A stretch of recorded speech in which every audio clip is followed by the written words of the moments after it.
السلام عليكم يا عيال. اليوم جايب لكم مقطع عن ابو شكيب، ويقول انت قرب زورني وما يقدر علي وما ادري شلون. اهم شيء تعرفون فلسفة هذا الزلابة.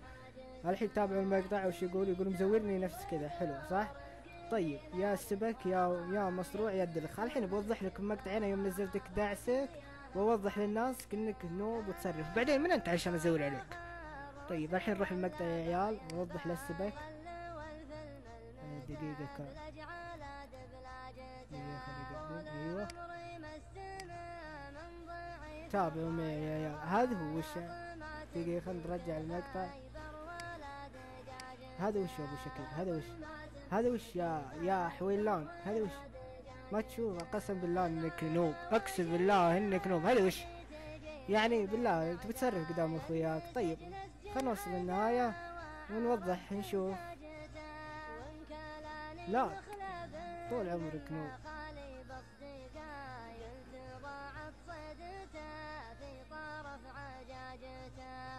هذا وش يا ابو شكيب؟ هذا وش يا نوب؟ يعني نقول شو بالله يا عيال. شو يا ابو دور لك تصريفه ثانية يا زلابة. والحين بوضح لكم يا عيال. شوفوا تلفيقته.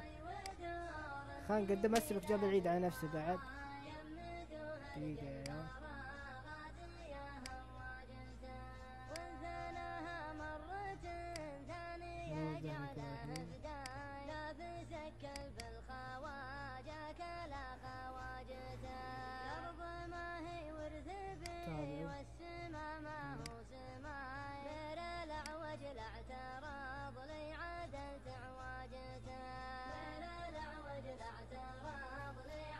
شوف النور.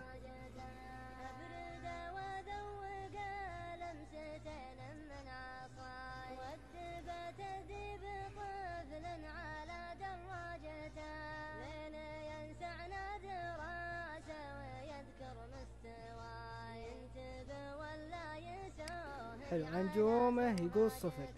طيب روحوا شوفوا الكاسات يا عيال كلها اصفار.